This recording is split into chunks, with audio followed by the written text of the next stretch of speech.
Hi, my name is Spencer. I'm an attorney here at VA Disability Group. Today I'm going to be reviewing intestinal conditions C&P exams, or more specifically, I'll be discussing how IBS is evaluated. First, I'm going to define the regulation, what goes over intestinal conditions and how they're evaluated. Next, I'm going to go to intestinal condition DBQ. A DBQ is simply a Disability Benefits Questionnaire. This is the form your VA examiner will be filling out so you know exactly what to expect at your VA exam. The first thing I'm going to go over, like I said, is the applicable regulation for intestinal conditions.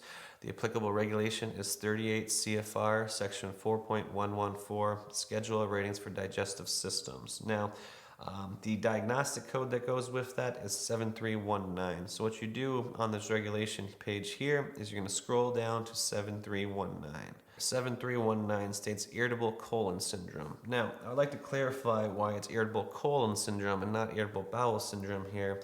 And that's simply because the VA is instructed to rate conditions analogous to or what the symptoms most closely approximate if there's no specific diagnostic code for said condition. So in this case, the VA regulations don't actually have a diagnostic code for IBS or irritable bowel syndrome. So the regulations instruct them to rate it analogous to whatever condition most closely approximates the symptoms you'd suffer from with said condition.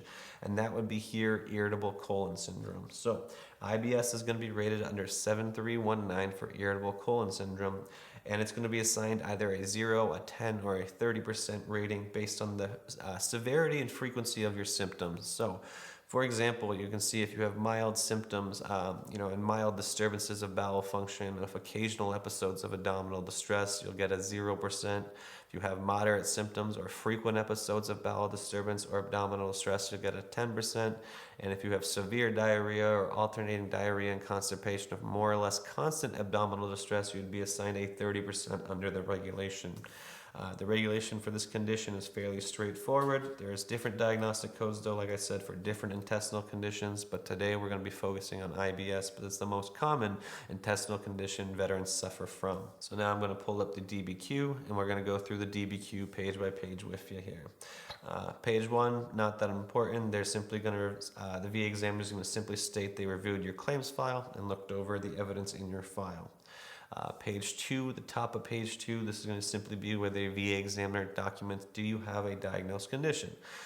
Like I said, there's various different intestinal conditions. It could be irritable bowel syndrome, it could be Crohn's disease, it could be celiac disease, but we're going to focus on IBS or irritable bowel syndrome because that's the most common one veterans have, specifically Gulf War veterans suffer from this condition very frequently. The medical history section, this is the bottom of page 2 here. This is going to be simply where the VA examiner states, the onset of your symptoms or condition. When did you start experiencing these episodes of bowel disturbance or abdominal distress? When did you start experiencing the constipation or diarrhea? Was it on active duty when you were in the Gulf? Was it when you returned home?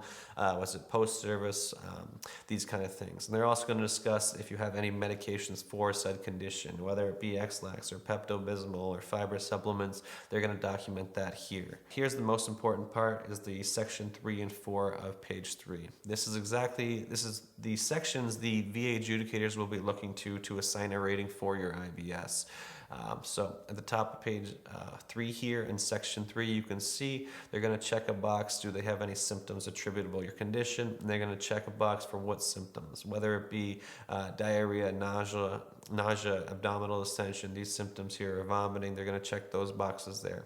And then on section 4, they're going to check the severity and frequency. So they're going to say, is it occasional episodes, or is it frequent or more or less constant abdominal distress? And so those are the two boxes. Those words are very similar. You should notice them because those are the exact words out of the regulation. If, for example, they check the box more or less constant abdominal distress with diarrhea or constipation or vomiting, that'll translate to your 30% rating. These other findings here, while they are relevant to your condition, the bottom of page 3 here, page 4, and page 5, while they are relevant to your medical condition or to rate certain intestinal conditions, they're not important today because they're not how you get assigned a disability rating for your condition. So that's everything I have for the IBS DBQ, or more specifically the intestinal conditions DBQ. That's everything you need to know for your C&P exam. However, if you'd like more information, feel free to click the link below this video. The links below this video will refer you to the DBQ or the regulation, and you can review that yourself. Thanks and goodbye.